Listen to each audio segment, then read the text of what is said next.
I think that if say someone's like thinking about it, hey, is this going to hurt my relationship, or they're just playing around with the idea, but as a guy, you really have to approach it with a mindset of you're going into a professional space, and I think my mind becomes very just cut and dry and like almost like militaristic. Like it's just like there to do a job, and like you're my coworker right now. And it took me like a year and a half to really soften up to her, to see the dynamic of our relationship. She cared about me more when we were shooting than I did.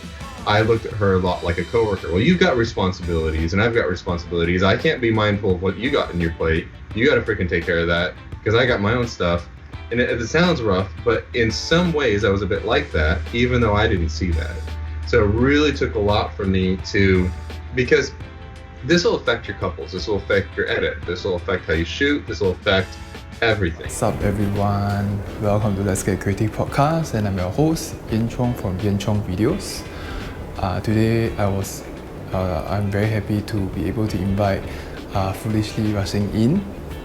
They are from Orange County, LA, and they are like a power couple. And 1 year ago, I managed to follow them on Instagram, and I managed to have a conversation with them, and I just wrote to them, and hopefully they can join our podcast, and they agreed, and we managed to have the recording in February, early February, and it was a very full of conversation, full of golden nuggets that they shared as a couple, and we talk about how we can manage both family and work. If you are bringing your work back home, how are you gonna communicate as a couple and be able to work smoothly and don't affect the work? Because I think there's a synergy between couple and how we work together. So they are like the best person or the best people to ask for advice in terms of that aspect. And I love their rustic vibe in terms of how they shoot their couple, then shared certain artistic direction, like how they choose certain way of shooting that can express specific couples. Nadia also shared about like her art direction, of how she's very detail oriented and she does photography for years. What are the ways that we can do as a couple to make sure that we have a smooth communication throughout? And we talk about like the overall like timeline of an average American wedding, like what's the difference between Asian wedding in Singapore versus American weddings, and what are the things that draw similarities. Yeah, we shared a lot more on that, and lots more into today's podcast. So thank you again, Dan and Nadia. You guys rock so hard. You guys are the best, and thanks for being the first ever overseas guest that's in this Let's Get Creative podcast. And we hope everyone that's listening now can value add their own business as an individual or as a couple. So I don't want to waste your time. Let's Get Creative podcast on this episode. I finally get to see you guys real life. I mean, online, because I've been following you guys for like at least a year, and I've been like finding inspiration from you guys. It's really amazing. I get to talk to you guys. That's cool. Thanks for having us. So how was the shoot yesterday? Sounds very tiring. It was fun. Sorry. We're tired, but it was fun. I mean, they're always fun. Yeah. We always like collaborating with like other planners and just, helping them do their thing. Yeah, and making good friends. It really does like make things inspiring along the way when you're actually making friends and meeting people, for sure. So we love style shoots a lot. Yeah. Oh, by the way, I didn't get the chance to ask why you guys chose that as your company Our name. name. Yeah, it's the most important question. So we chose Foolishly Rushing In because when we first met, we got engaged within 3 months. 4 months, he likes to say 4 months. And then we were married within 11 months Yeah. of meeting each other. So a lot of people like were like, oh, you guys are crazy for like getting married that quick and you just met. And then our first dance was to is it Only Fools Rush In? Yeah, it's I don't know the actual name of the song, but Only Fools Rush In by Elvis Presley. Yep. That was our song we danced to. And then when we were building our brand and we knew we had to be kind of true to like our style and who we are, like the heart of what it is, and try to find ways to express that, because that's going to be the success of any company. Is don't try to be something you're not. Like look inside and then find ways to express it.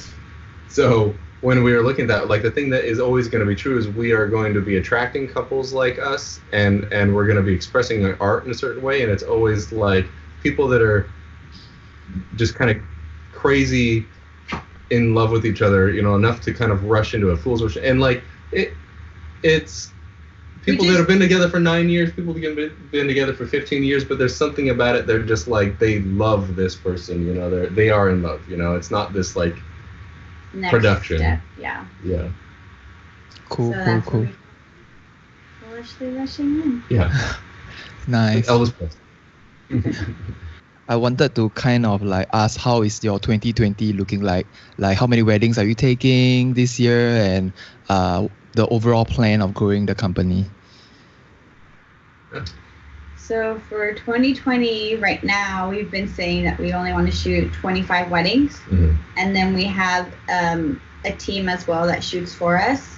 And then we're saying like, 10 for them? But around 10 to 15. Yeah, 10 to 15. But depends, like if we really love the couple, sometimes we'll like add them, Yeah, basically we're already fully booked to our 25 goal. So we're like, okay, do we really mean 25? Yeah. But we're still editing the last wedding of 2019 right now. So, it's the middle of February. It was a crazy holiday season. We were just editing 24/7. So it would be nice to, I think for sure for 2020, we said we're going to take on less video weddings and more photo weddings, just because like video takes 2 times more the amount to edit versus photo. It's like way faster, and like with videos, like you have to be so creative in a different way. I feel like with photos you're creative day of, and with video you have to be creative like not just day of, but also like once you're editing the story, because we don't just document the day. So he's always like hunting for like those super meaningful or beautiful shots throughout the day. So thanks. So 2020, so I don't know, probably between 25 and 30. I think one of our goals was this year we wanted to travel more. We did a lot of local weddings in 2019, and we were happy with that. It's what we wanted. And then we started doing the business like in the beginning years, doing a lot of traveling. And I don't know, it was our goal. We were praying about it, and then it just worked out. There's a lot of traveling. Most of our wedding dates are traveling this year, so we're excited about that. We wanted to have. She cares a lot about design, so we wanted to be, working with a lot of designers, wedding planners and designers, to have like kind of certain aesthetics that she loved, and those things are actually working out, and meeting. So the goal for sure, I feel like this year was meeting planners, meeting people in the industry, because most of our clients come from Instagram, which is awesome, but we're like, okay, we want to build a community. We want the people around us to know who they are and that they know us, and kind of like build a home here where we are. So definitely, I feel like that's the goal this year, just to meet people. And then I remember one of the other goals was for her to be printed in magazines, and so then I don't know, things just kind of come around, I guess, when things are going good, luckily. And so then her first will be Rock and Roll Bride. That'll be in, I don't know, May. So she gets to be printed and sold in Barnes and Noble. Wow, it's pretty cool. I'm really excited for it. Yeah. Awesome. Okay, so how long have you guys been like a power couple for for photo and videos for weddings? Honestly, photo and video together, 3 years. 3 years. Probably? Yeah. We started doing video maybe 5 years ago, something about that. Yeah. And then about 3 years, she's been doing photo with me full time. Yeah. Oh. I was his second shooter video first, so. Yeah. Oh, so for both of you, is it like do you decide you want to go straight to weddings, or before that you have like a full-time job, then you suddenly just like decide together that we want to do this together? Yeah, so I was studying to be a police officer, so I was studying criminal justice. Wow. And he was in corporate office. So I had a corporate job. I started as a graphic designer at this company, and then throughout the years I moved like to motion graphics and then filming, and then I was like, in the end I was like the creative director in charge of like all of the teams, and I did video along the way. But then and I guess in a past life, basically I was a musician. So then some of the band guys, some of the members of the band asked like if I would film their wedding, and it went great. It was awesome. It was fun. You know, I just did it for fun as a hobby. And then another guy got married and asked for a favor, and it kind of just snowballed into this thing where a lot of people were asking, and we started making money from it. And we found out we loved it, which I never wanted to go into wedding videos. And I was making good money at the corporate job, you know, so I think we did it for fun. I think like we loved the people, and we loved getting to meet new people and like hear their stories. Yeah. And it kind of just like, we're like, yeah, this is cool, you know. So then a few years ago, we decided just to quit our jobs and do this full time. And so we kind of, I think we did it a little bit backwards than a lot of people did it, because I think a lot of guys, especially in the video, they try to make money doing video, kind of whatever way they can. And I feel that a lot of guys just do wedding videos because that's something that's work that's available and you can start out. But we kind of did it backwards, where we had work and then went into wedding videos because we were able to work from home, work together. We were able to be creative on the things that we want to be creative on. It facilitated like all of the life that we wanted to. We love it. We love telling the stories. Yeah. And most of all, what I love the most about it is seeing her grow into this super creative, professional woman. I love supporting that. I mean that. Like, that is a huge incentive for me doing this. I love seeing her do what she does, for sure. Actually, that's pretty cool, because my wife is a full-time tutor. So basically, she tutor kids. She actually don't have any experience at all. Then I decided to let her like try to shoot some videos for our family and stuff. Then I noticed that she has something very special. Like she can film a little bit, a lot more emotional stuff, and she can sense it way before it. And that's when I felt that she might be like a super good second shooter for me. She just can sense what I want. Like, she can just fill up the other void that I need to fill up. So I can safely film we call it the safety shots, right? Like most of the parts where it's important. And she can capture like the relatives, the emotions where I need, like maybe when they're exchanging vows and the parents are crying. She can immediately switch it to the other side. And I was like, oh, this is the one. Because I have hired additional shooters. They just don't fit what I want, the vision. And it's always very frustrating. And it's very, very hard. And I think a couple's chemistry, you can't really mimic that. It is like whether you can or can't. So I think that part is amazing, that you both have like the same frequency. And I'm just curious, Nania, right? Do you have any experience like beforehand, like when you're studying as a police officer, like in like photo or video? No, I mean, I always enjoyed photos. I always thought it was, beautiful and stuff, but I didn't really think about it until I started doing video with him. And then I wanted something for myself, like, because I felt like video was always like his world, I was just helping him do his thing. And then I was like, hey, I kind of want to learn, but I'm scared. And then he, like, if it wasn't for him, like, he really pushed me, and he's the one that taught me everything. And then later on, when I like really took ownership of it, like I dove in deep. Like I love studying. Then she pushed me out of the way and she's like, I'm here. I love studying, so I did like a lot of like online courses. I learned not just wedding stuff, but even like I looked outside of wedding photography to kind of like learn editorial, learn even like how to people take photos of like food and stuff, just so that I can incorporate that into the wedding stuff and have like better image even of just food or like the tablescapes and just like trying to be good at every little different thing about a wedding.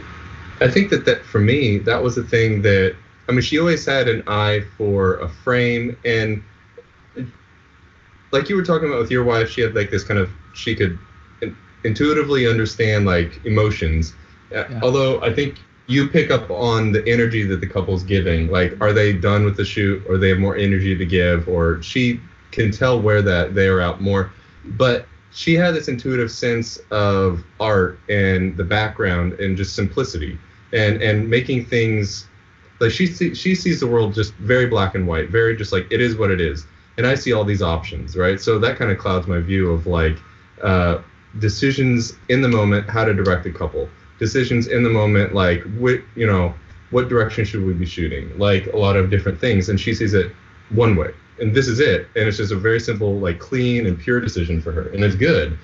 And so she always had this kind of talent, even before she was doing photo, of just art and designing our home, and just everything she touched, it kind of like grew, So when she started wanting to do photo, I was like, yeah, you'd be awesome at this, And I remember a turning point for her was when you're like, you started doing it, and you're like, I can't do a full wedding, or like there was something in that time period where she's like, can't do this, and I was like, I remember saying, well, yeah, no, you're not going to be able to do it unless you actually really want to. I said, because you're going to hit a million roadblocks here. So You're the only one that's going to be able to say, I wanted enough to go past all those, and then I wasn't going to push her because it had to be something she actually wanted, because I knew she could have the talent to do it. But the next step was to like commit to it. Yeah, totally forgot about that. And so the next step was she booked her first wedding, Wow. And she had like the guts to do it. She says, okay, I'm going to do it. And I was like, oh, so it's like secretly in the corner, like, oh, so proud of her, Yeah. So like, it's important to always have somebody to bounce ideas off of. It just so happened that it was cool that I got to be her husband. Like, I was one she got to bounce ideas off of, but everybody needs somebody to talk to, bounce ideas off of. Yeah, so it's cool that your wife is now helping you, because the day of a wedding, it's like, what do you see? Where is the beauty that you see, and what, like you have two different ideas, so. Yeah, it's kind of nice to bounce ideas with each other, and I don't know why I always let her watch the first draft, and she will have very interesting comments that can value add like the overall view. And I think the best part about her is she don't sugarcoat like my work. Whatever that doesn't make sense, she'll just say like, why are you doing this, and why should I change this?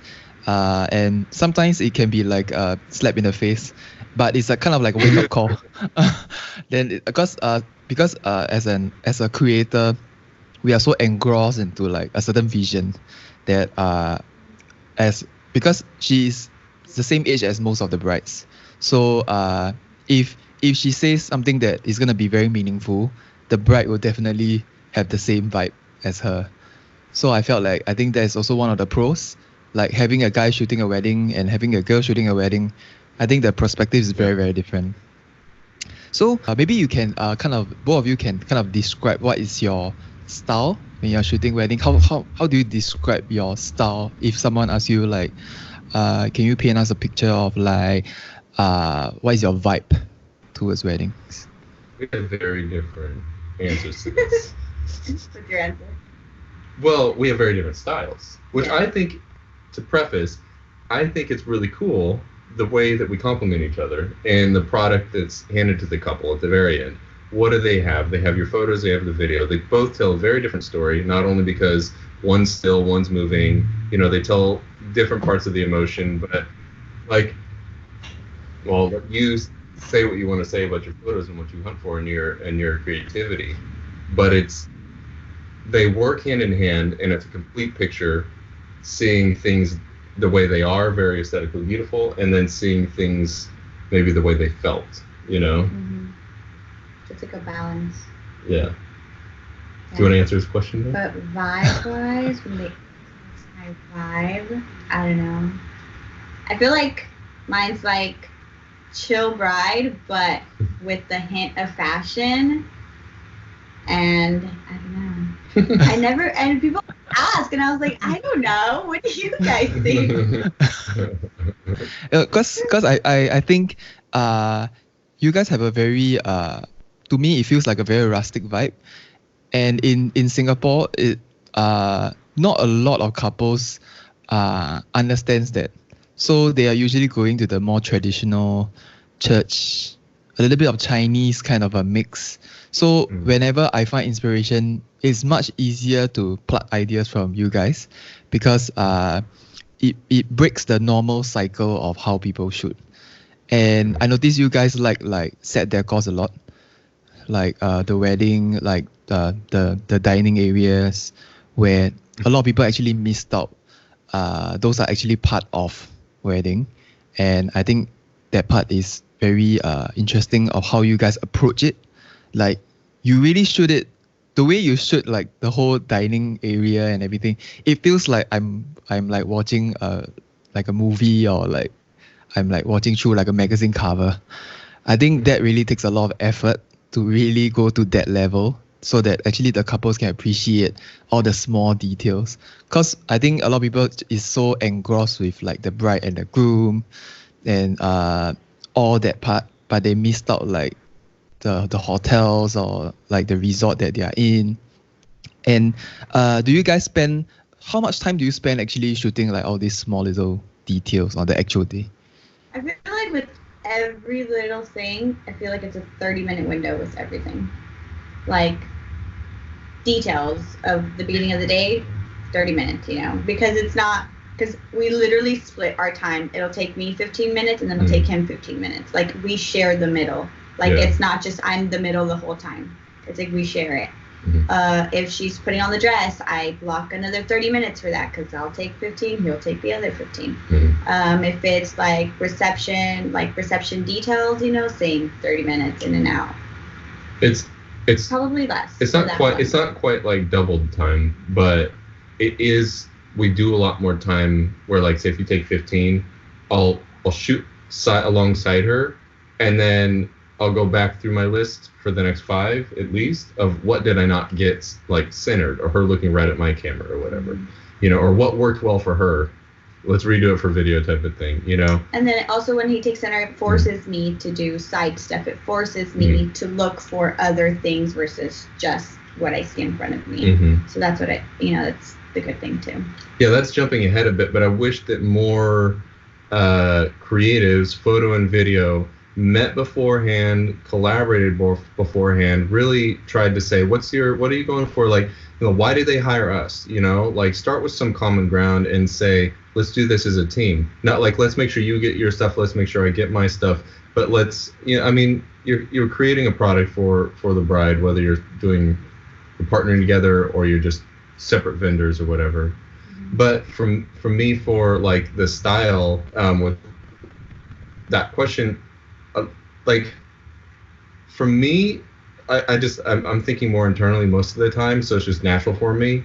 And like, I would say for anybody that's a creative, don't go against the grain. Like, freaking ever, like, don't try to go against the grain. You sometimes have to you have to please somebody, like a bride or somebody. You have to do something a certain way for them, and do that.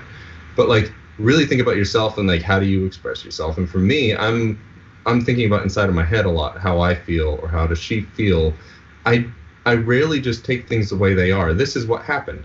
Like, most of the time I'm thinking like, how does this person feel in the moment, you know? So when it comes to like details for the reception, like I'll get one wide shot of a static shot of like this is what it looks like, one super tight shot of something interesting so it can feel emotional, almost editorial, where it's not moving, it's a static shot, it's racking focus somewhere, and then the rest I'll get like a 50, and I have a super 35 sensor, so it's kind of more like a, I don't know, 35 if you had a crop sensor or something like that, but I'll get my 50 and I'll shoot just where the light's coming through something, where it's transparent, because that light represents, most of the time in product, represents how do you feel in that moment.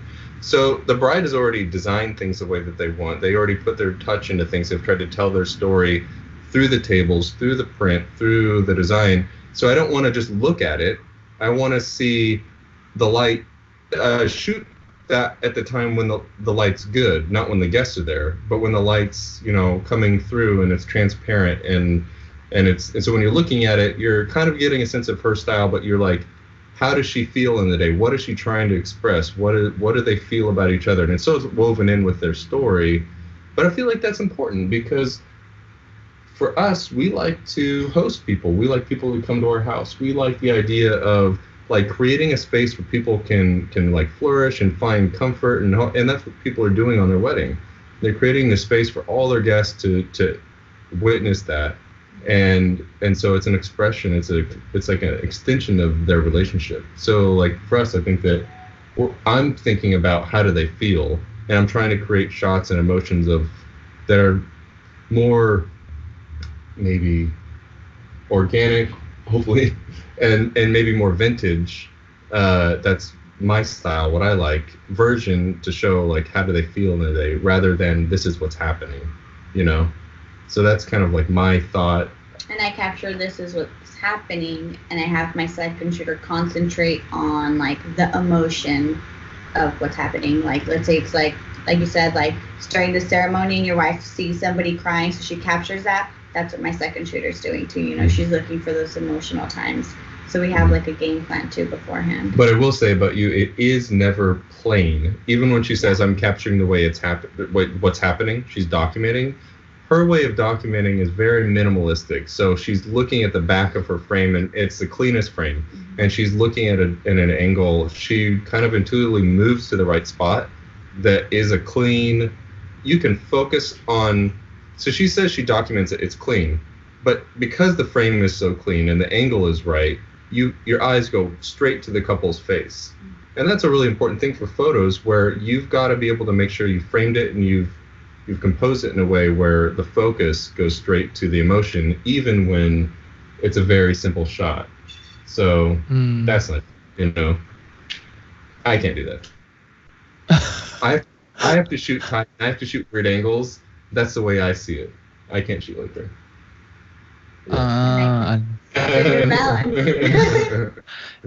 I guess that's the best part about it, that you guys can complement different visions, and even the way that you shoot and the lens that the lens that you guys choose are also totally different, that has different vibes to it. Okay, so I would like to have like 5 quick fire rounds, so you need to answer as fast as you can. We don't answer anything fast. That's the problem. I'll talk about everything. Okay. We'll try. Just try your best. No. Okay. What's the best piece of advice that you have received? Best we have received. Man, first thing in my mind was Lauren Dixon back in the beginning saying, just do it. Like, just book that ad. Just start. Started it. Started going. Yeah. Okay. So if you have one lens for a shoot, what will you be? 50. 50. Both 50. 50 and a full frame. 50. Yeah, that's the problem. We have the same 50. We're fighting over it. I have a 45, and so I'll use the 45. It's a vintage lens, so it's a little bit more characteristic. But so if you got a crop sensor, I'd say 35. If I'm shooting on my Blackmagic, the 4K, I'll go to a 35 before I'll go to something like a 50. But I got a Super 35, it's close to full frame, so 50. 50. Okay. So if your house was on fire now, what are the 2 things you're gonna take out and run? My dogs and my kids. Eli and Ezra, my kids. So just don't care about the cameras and stuff. What things? I'd probably grab that big camera behind me, and maybe this laptop. Yeah, we'd forget about our passports. We'd forget about so many things. Yeah, I would not even grab that. Yeah. I would probably just grab like whatever like bright stuff I need, like all my drives and stuff. That's probably it. Oh gosh, the hard drives. Yeah. Let me revise my list. I'm gonna grab my hard drives, which I've never thought about before. Yeah. You gotta externally create stuff, I think. Nice. Yes. Okay. If you have one superpower, what will you be and why? Superpower. I'm already strong. No. Flying. I don't know. Save a lot of costs. Fast. You said fast. I got nothing. I got nothing. He's got nothing. I got nothing. Flying. I'll take it with me. All right, I'll go with that. Nice. So sweet. So, what's the weirdest request from your brides or grooms? Weirdest request?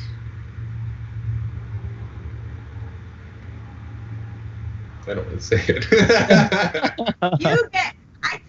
I don't really get weird requests. I think mainly it's for video that we get weird requests for. Yeah, I think it's really rare. Like I deliver an edit, it's done. I never get revisions. Like I've gotten 2 revisions a couple times, and it's like hey, my 5 years. My mom wasn't there enough, or something like that. But it's weird when someone like requests a specific song or something like that, and it's like, and you know, it's like. And it's usually a way of saying, oh, sorry, no, it's going to be this way. You know, so we had one of those recently, and it was like, you want what? No, sorry. It's going to be this way. And I mean, there's a lot of good reasons. We know that we're going to put ourselves into a situation no one's going to be happy with, and it's not going to be good of a product if we go that route. So we just kind of stick to our guns and do it justice and put our whole heart into it, make it what we need it to be. But we just kind of know better. Yeah. That would probably be the weirdest thing. Okay. It's not that weird. We've got to come up with a better answer for that one. I mean, it's weird enough. Because usually wedding films, we usually have very minimal revisions, that's for sure. Because they are actually hiring you for your vision. So the chances of them actually dislike it is very mild. I mean, provided you have done a good job, I think definitely the couples can feel it. So, do you have, maybe the last question is, what's the best movie you ever watched? Best movie? That's hard. I watch a lot of movies. You know, Shawshank Redemption came to mind. It's just, you know, it's just one of those movies I saw when I was younger. It's so good, nostalgic, all that. Love that movie. Love the way it was framed. Now is like doing film, looking back, and you know, Roger Deakins. It's good. Okay. What about you? I don't know. I want to say it's gonna be a Chainsaw Massacre one. Oh my god! It's either gonna be a horror movie for her, or it's gonna be something on Hallmark. It's gonna be the cheesiest movie. Like, what would it? Depends on the genre. Oh. It would, so I love Texas Chainsaw Massacre, the new runs, just because I feel like that's like nostalgic to growing up for me. But it's a weird way to grow up. But I don't know. I just love too many movies, and I love too many love movies actually. Yeah. To pick one. I'm always searching for all the love movies. I've seen them all. They don't come out with like love movies fast enough for me. No, but I'm thinking about Interstellar. I love movies like that are so like introverted, like Interstellar or something like that. Oh, it's so good. I thought you liked the Blue People one.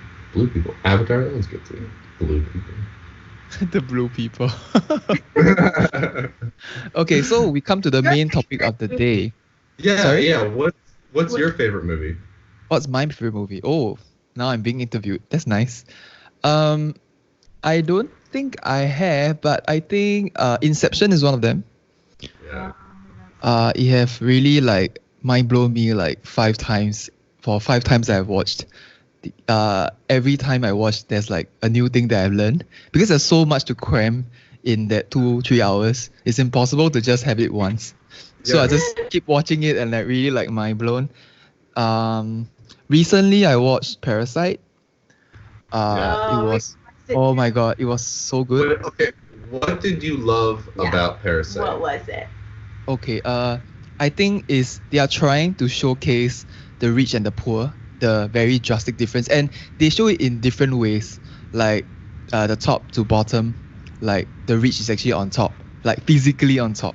They create like the staircase to show you like how much the difference, the gap between like their status are, and like they now you are questioning like who are actually the parasites. Are they the like the low class people, or actually the high class people? Because they are actually breeding that kind of like that kind of society where they are drawing the line, and it's very obnoxious when you kind of like keep watching how the rich actually reacts to the poor people, and think that part really they really drill that kind of mentality into that movie to really like kind of tell you like this is how like the rich and the poor are lah. To me that is like the most, because I actually watched it last night, so it's still quite fresh in my mind, and I still need time to watch it again. 2 nights ago. Yeah. I watched it on Sunday when the Oscar was like. Yeah, I watched it, and at first, to be honest, my first reaction was like, why did that win? And the more I think about it, I kind of had the same type of like reaction, like, okay, wait, no, the rich were a bit like the parasite, like feeding off of things. And so like it stuck with me more than a normal movie would, you know, and the more I thought about it, like, and obviously things were filmed amazing, but it's grown on me a lot. That it is a good movie for sure, really good. And it's grown on me more and more, and it's something I keep thinking about like a couple days in, you know. So yeah. I hear you. Movie. I think one of the best part was the basement that man that actually pressed the SOS button with his head, and he hit until he's bleeding, and it actually match cut with the flickering light of the old house, the one that is like at the bottom, and they actually match cut with it and kind of showing like the flickering effect of both areas where it's flooding, and the guy is holding the stone or the rock that represent in my mind it feels like it's representing wealth or greed. He's holding so tightly that you can literally see him like don't want to let go of it, even though like the whole house is flooded and it's dirty and everything, but he still believes that he still wants it. So with that match cut with the one that is calling for help, with the light. Dude, you know what? I swear, when I watched that scene, when I was watching it, I'm like, there's something I'm not catching here. Like, I know it's so metaphorical, and I'm like, I usually catch it all, you know? Like, I love movies. Like, I wasn't getting it, and I'm like, and so I've been trying to rack my head, like, what was the metaphor that I was missing there? And like, yeah, I see what you're saying. I do remember the match cut with the flickering fluorescent light. I remember that in the, like, as they were like cutting it. Yeah. That was so good. I mean, the way they intentionally placed it there for us to enjoy, I think that is like mind blown to me. And a lot of the conversational angle that they shoot is very extreme to the left or to the right, that so that your head doesn't have to really turn when you're watching. It's literally giving you that comfort, and the motion of them moving, the camera angle is all intentional.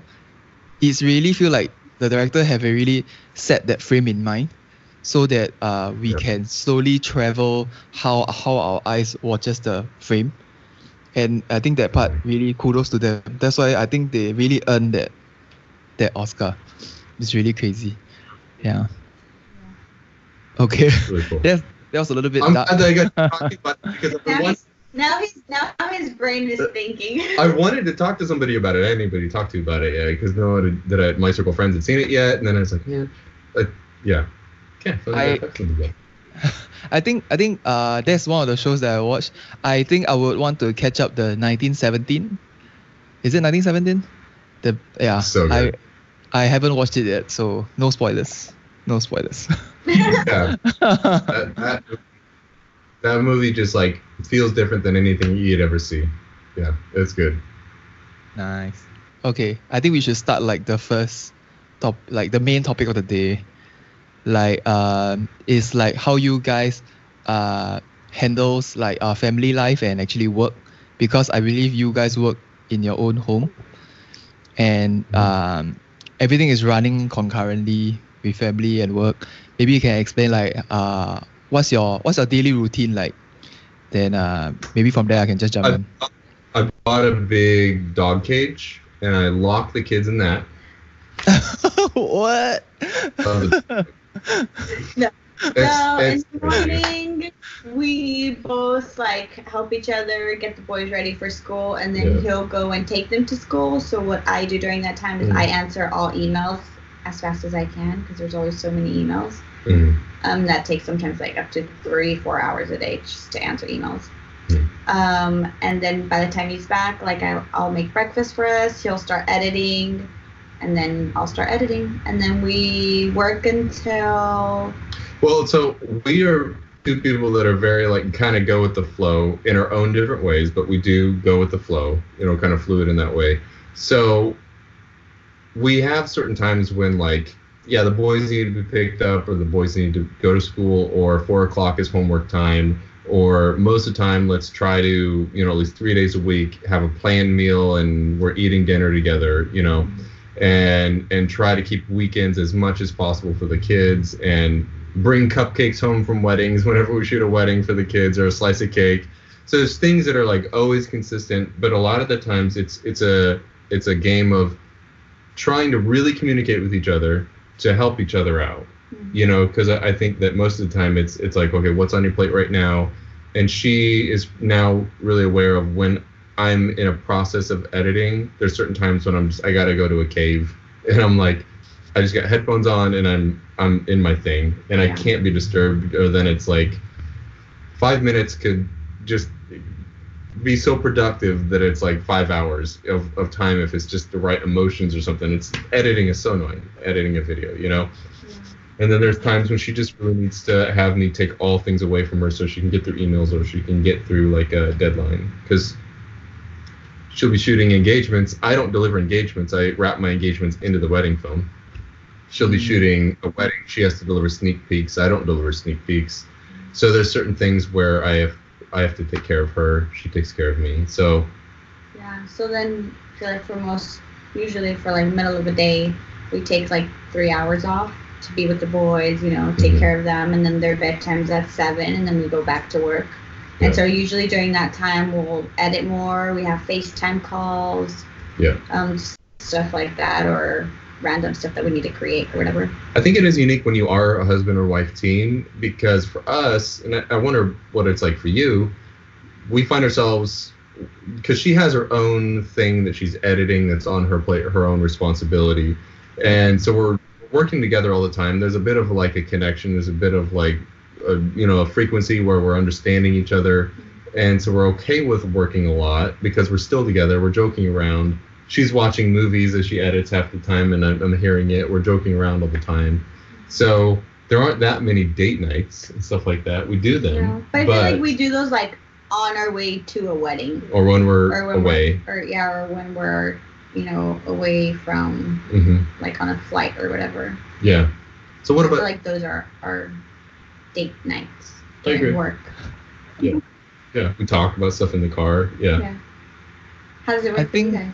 I think for us, because she's helping me like a part-time basis, so she's also tutoring most of the students in or out of house. So some of the duties will actually come in and at our place to have the session while I'm doing my editing and stuff. And she's a little bit different from you guys. She actually requested to kind of like block half a day or one whole day, like a date night or like a family day, instead of like blending the work into a date sort of. She doesn't buy that, and she always feel like I need to block out a certain timing to kind of like make some effort to create that particular date night, because last time was 9 to 5, so it's quite straightforward. Weekends are definitely for family and for dates. But now when the weekends and weekdays seems to be like blurred into the whole week, it doesn't feel like I have any weekends or weekdays. And it feels like weekends are actually fully weddings. And by the time you come back from weddings, it's like, you're already half dead. and you don't feel like doing anything. You just want to sit there on your sofa and just like crash. Yeah, so I think there's some sort of compromise, but I think we are still navigating it, because last year I quit my job, so it will take like maybe a year to really fully navigate like between the compromise. I think it's not easy. I think the constant communication must be there. Yeah, like for example, like this Friday is actually Valentine's Day, right? And there's a wedding that I need to shoot. So I told her that maybe we can do a week after. Then some sort of like a compromise between things like that, because I know she will get a little bit weird when if I don't do something on that day itself. So I told her why not we just cater one whole day next week, then we can do whatever you want. And plus Valentine's Day is so expensive, everywhere is so expensive. So it's like you save money, and actually I say it's good that you do take a day off. Like we last year for the most part didn't work Sundays. That was like our day. Like I didn't find any engagements, no FaceTimes, no. Sorry, our kids are knocking on the door. No problem. Like no FaceTimes, no. Like I just tried, very rarely did I say yes to a Sunday wedding. So we're going to try to do the same for this year, and it really worked out. So, but it's hard for sure, taking a day off. Yeah, I think because you're working in this line, there's not much that weekends are basically burnt out. And I feel quite bad because even my family don't get to see me as often as like last time. So there's some sort of like they will actually intentionally come over to my place, because Singapore is a very small space, like a very small place. We can literally drive from one place to the other within like an hour and a half at most. So I guess that's like the compromise. So I have a question from one of my listeners. He actually asked like how does it feel to work as a couple? For me, it's good. Like I feel like it's super easy, and I feel like it's made us closer to just to be together all the time. And when we're not together and he has to go do like a video only, like I'll cry because he has to leave or whatever. I think that if say someone's like thinking about it, hey, is this going to hurt my relationship, or they're just playing around with the idea, like think as a guy, you really have to approach, I love it, by the way, and I love it for a lot of reasons, but as a guy, you really have to approach it with a mindset of you're going into a professional space, and I think my mind becomes very just cut and dry and like almost like militaristic, like it's just like I'm there to do a job, and like you're my coworker right now. And it took me like a year and a half to really soften up to her, to see the dynamic of our relationship. She cared about me more when we were shooting than I did. I looked at her a lot like a coworker. Well, you've got responsibilities and I've got responsibilities. I can't be mindful of what you got in your plate. You got to freaking take care of that because I got my own stuff. And it sounds rough, but in some ways I was a bit like that, even though I didn't see that. So it really took a lot for me because this will affect your couples. This will affect your edit. This will affect how you shoot. This will affect everything. And it's better for everybody if the guy's approaching it from the standpoint of like still taking care of your wife when you're there shooting, and leaning on each other and learning the times of the day when the other person needs help. There's times when video needs more help than photo or whatever. If you can figure out those things and you really do approach it like not going into a blind, where like you think you're just going to work a job, you really got to take care of your wife while you're there, just like you would any other time, But if you can do that, it's amazing because like you said at the beginning, you guys see that same frequency and or you're in the same frequency, but she's better at certain things than you. And you can lean on each other, and the final product is way better. The communication with the couple is a million times better because you're a couple coming to them. There's a million things that are just, And when we travel, we love, like we said, driving, talking to each other and listening to metal or some random thing to talk about, and like, yeah, we have a lot of fun. Yeah, it's completely worth it. The last job, I traveled a lot for video production to other countries and stuff, and so I know what it's like to travel without her, and I know what it's like to travel with her, and this is far better for sure. Yeah. I see. Okay, so what's the usual process in American weddings? Like, can you paint us a picture? Because in Singapore, definitely the process is definitely different. We have this thing called gate crash.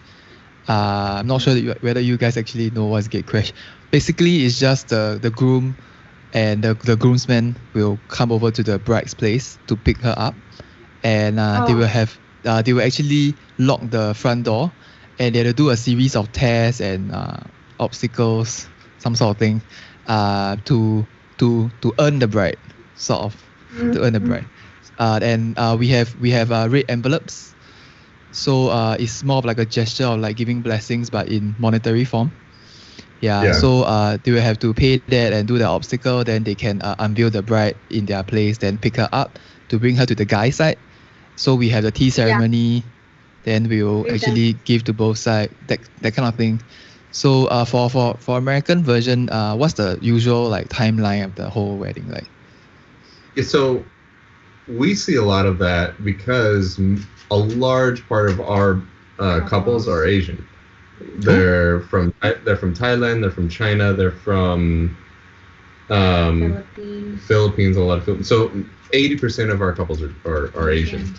So we see a lot of that like influence in it, but the timeline is usually Americanized, I feel like. And so like, yeah, there's tea ceremonies. There's times when there'll be something that's a little bit more traditional like that, but most of the time, well, she does a timeline, so she should say it. I mean, I feel like most of the time it's like an 8-hour day, but then we do have like, what percentage would you say that we have like traditions in there? Tea ceremonies or something like that. Yeah, like 20% of the time it's a 12-hour day with tea ceremonies and like we'll go to the bride's house the same first, and then he'll come with his guys and go and see her, and then they'll do like a whole ceremony there. And then they'll eat, and then we'll go to his house after, and then we'll eat, and they do the red envelope, exchanging all of that. But most of the time, we arrive about an hour before the bride's completely done getting ready. We do the flat lays, like the invites, bouquet. We do that, and then we just film the last little bit of touch up for the bride. And putting on the dress. And if they have two photographers, two video, then we have another team mirroring it with the guys at the same time. But I will always, and if they do a first look, then I'll always, once we get to that location, I'll shoot like the groom, like kind of like a mock getting ready, because build anticipation. Yeah, for the first look, and then we'll do bridal party. If they didn't do a first look, it's separate bridal parties, and then ceremony, and then family photos, bridal party, sunset photo, reception. Yep. But it's 80% of the time that's our timeline. Yeah. But we're always open to whatever. We also the get like wants. super out of the box weddings as well. Mm-hmm. They're super non-traditional, no bouquet toss, no cake cutting, no. One day they'll do a ceremony, and then 2 days later they'll have a huge party with like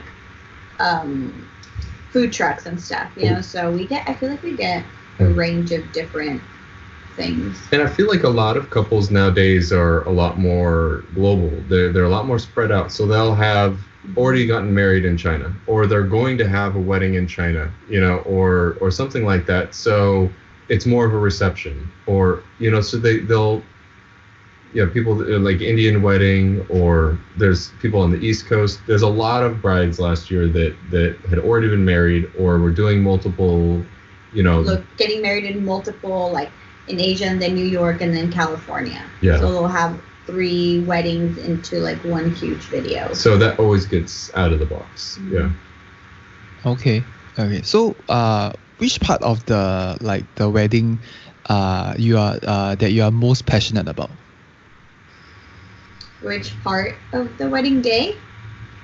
Maybe it's just like the entire thing. from pre-wedding to actual day? Maybe one part that you are most passionate about. For me, if you're not shooting engagements, find a way to do it.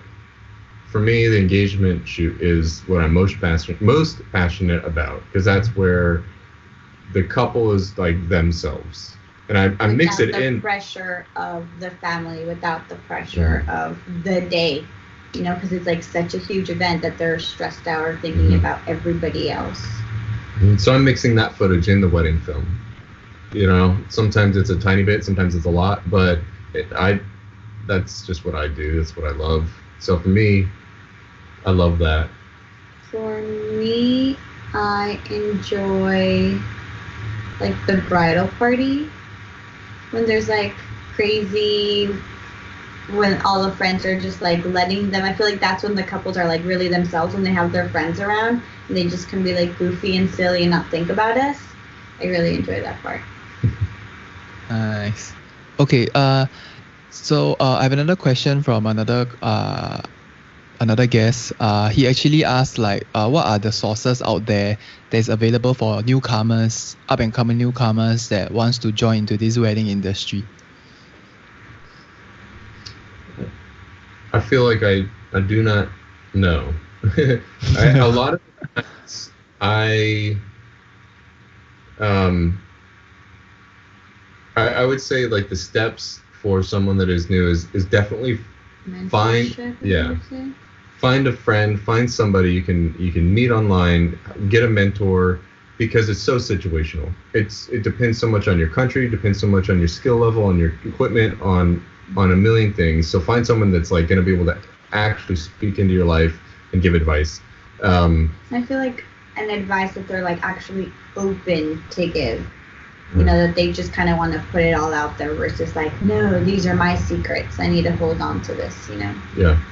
Like I started doing mentorships for people that are local in my area. I know, and I didn't get in. Yeah.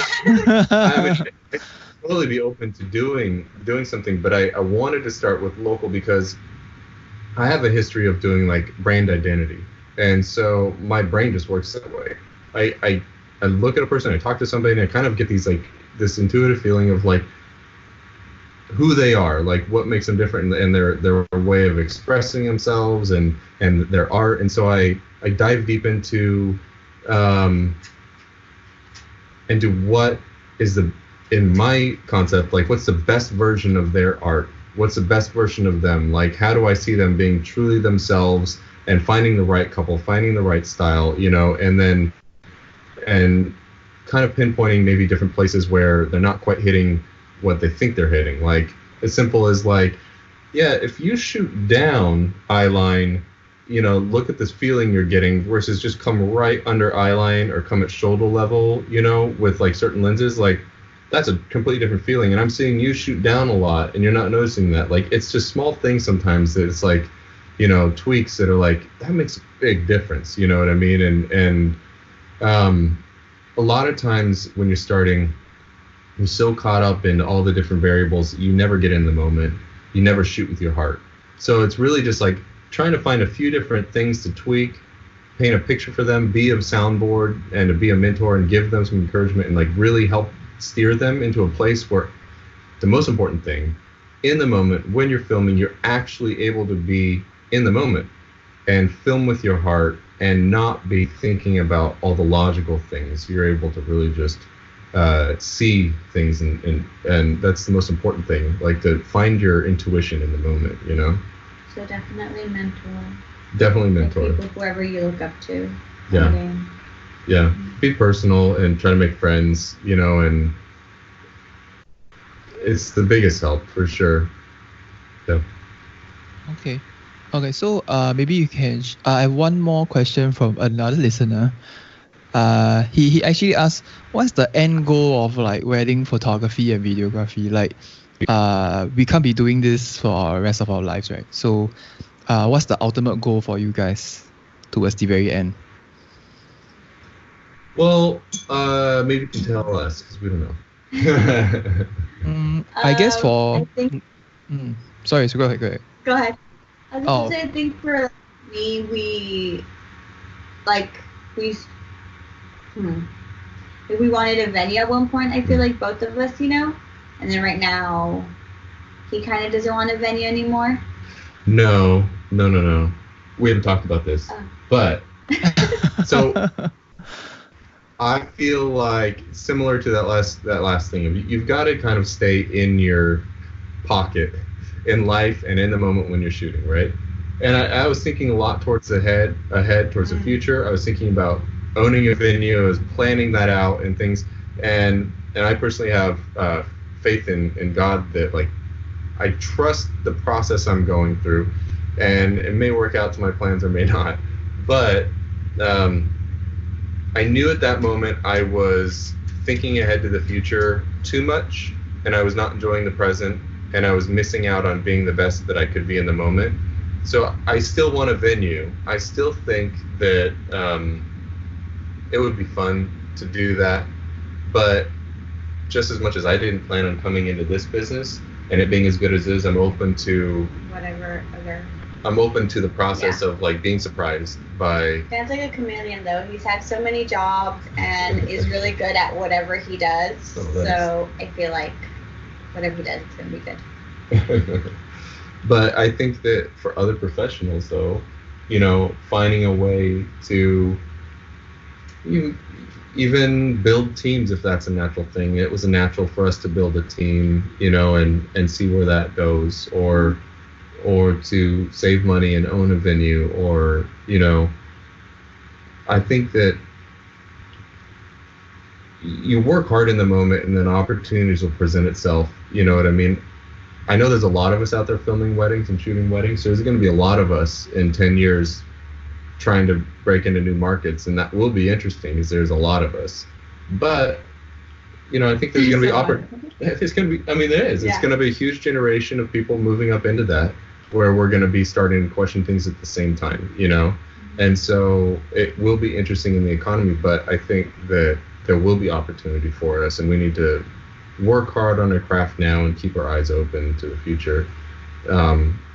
Us personally, we think about owning a venue though. Okay, that's quite a detailed plan. So maybe you can. Sorry. I said welcome to my brain. Okay, so another question is, what's the biggest mistake that you guys made in your these 3 years when you're working on the weddings? Biggest mistake, I feel like not doing it earlier on. Not doing maybe a workshop earlier on too. Yeah. It would have jump-started a lot of things by not doing a workshop earlier. She always learned in the right step. But just like getting a mentor, getting perspective, it will jumpstart things. Mm-hmm. During a workshop. You don't need to do a bunch, but that like 1 or 2 is all you really need. Taking on, if you feel in your gut this bride isn't right, don't do it. Mm-hmm. That was a few of those mistakes where like everything worked out fine, but you felt in your gut that, like, hey, that's not right, but your brain's like, oh, it'll be fine. It wasn't worth it. Yeah, trusting our gut. Yeah. We trust our gut now. Okay, then what's the biggest myth in the industry, do you think, like right now? I think that the biggest myth is that $100,000 actually means $100,000. Because once you're making over 6 figures or whatever, like you think that it's this mythical thing, like it really is 6 figures, but coming from the corporate side, coming from a normal job side, and then having a successful business here doing this, like it doesn't actually equate to that much money, because we're paying for associates, we're paying for second shooters, we're paying more and more. The bigger you get, we end up paying more and more every year for print materials or promotions, or for just like there's always another thing to add to the list, and so you kind of got, for us, we had to come to terms with that. Like, okay, we're saving money, we're having fun doing this, we're supporting a family, we're very comfortable and happy, and we love what we're doing. That's good. You know, we're not going to be like, you know, making tons of money. Yeah. You know what I mean? So I think that looking at it from the beginning side, I don't think you can imagine, oh my gosh, if I shoot these 30 weddings at this much money, it's going to be $100,000. I'm going to be so rich. It's like, no, you're not. And it doesn't actually mean $100,000. Yeah. You know, like it means like 40. Oh yeah, that's quite true because of the US tax and stuff. The tax is really high, right? 30%, I guess. Yeah, basically. Yeah. Yes. Take all our money, government. Yeah. Because when I see the pricing of the US wedding market, it's a lot more different than Singapore one. Singapore one, we're talking about the average entry wedding videography is about 2,000 US. So but our tax here is for the first 2 years. For the first year, you are not obligated to pay tax to the government. But after that, you have to pay I think 7% or like a 10% like a government service tax. So a lot more how to say, is a little bit better than US. But then how we charge will be also different because most of the couples here, like the sweet spot is about $2,000. Anything more, they don't see how the US are looking at. Like you guys can easily charge, like a lot of the people are charging like 4,000, 5,000 and beyond. Mm-hmm. But in Singapore, if you are doing 5,000, people will just think they are crazy. So I think it's a mindset shift. Yeah. So I think that. Yeah. Yeah. And being in LA, there is like benefits to it that we like. There's so many people getting married. The weather's good all year round. The season lasts all year round, and then there's like no downtime. You know, It's not, we don't get snow or anything like that. And people, it's always warm. Yeah. And people are spending money on their weddings, and they care about the way they look and the way their weddings look. You know, and I it's not true for every market. You know, like I think Singapore probably does care about the way that their weddings look, you know, and like the way people look at them, you know. But like a lot of states in the United States, there's a larger demographic of people in other states that like don't have that same priority for money invested into just how they look or how like the wedding looks, you know. So it's different anywhere you go. Wait, Crazy Rich Asians, is that Singapore? Yeah, I mean it's mostly shot in Singapore. Yeah, it's good. Yeah, so I feel like that was really a cool movie because like a lot of our couples like always talk about that movie, like I want my wedding like this, you know, like this movie. Yeah. So no, they're crazy. Because Singapore, you know, that need to get into. No, because Singapore, I think that's just the top 5 to 10% of the people. Yeah, so it's not a clear representation of what Singapore is like, because no one would actually go there to have a meal or something on top of like the roof, unless you are willing to pay like $1,000 or something. It's ridiculous. Yeah.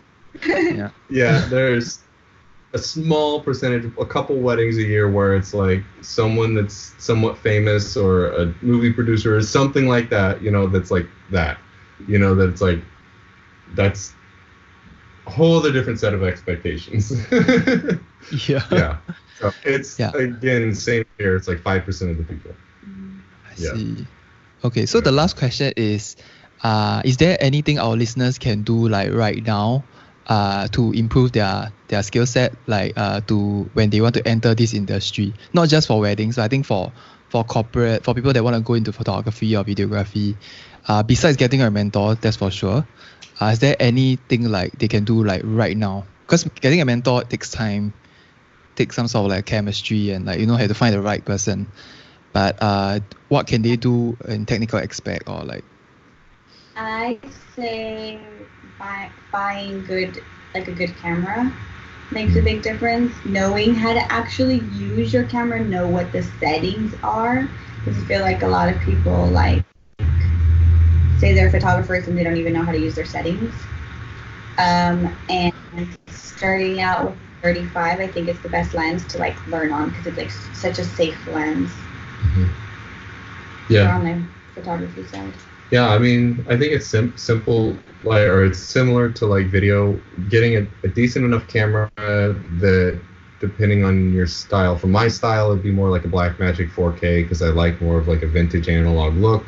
I do think it's similar to video. I think getting, I mean, a Sigma lens, it's a good lens. You know, get a Sigma 35, Sigma 50, get a you know, got a, you know, 50 right here, the Sigma art lens. You know, you're gonna, you have, yeah. So I use EF lenses, and I use an adapter. But whatever it is, get a decent lens, decent camera, and just start experimenting a lot with it. But yeah, I mean, I think a lot of the times, I'll meet a lot of different people that'll have a vision of that's informed by YouTube, that's informed by something where they're like, I'm gonna be a travel photographer. I'm gonna go travel and I'm gonna do these travel videos. And it's like, yeah, but you only want to do that just because you see somebody else doing that and you think that's what you're supposed to do. You know, so like a lot of times people have this vision of what they should be doing, and they're not just looking at their current situation right now. What can you do? What can you go film? What's actually put in front of your field of view? Because I really believe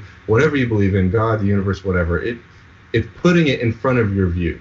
So like work at it, and then do the best you can at that, and something else will come up. You know, so I think that it's a matter of like, you do have to invest into gear to make it decent enough, but start with what you can get and then start creating. But like I practiced on my kids because they moved a lot. So I was like, if I can capture them moving a lot, running around, then yeah.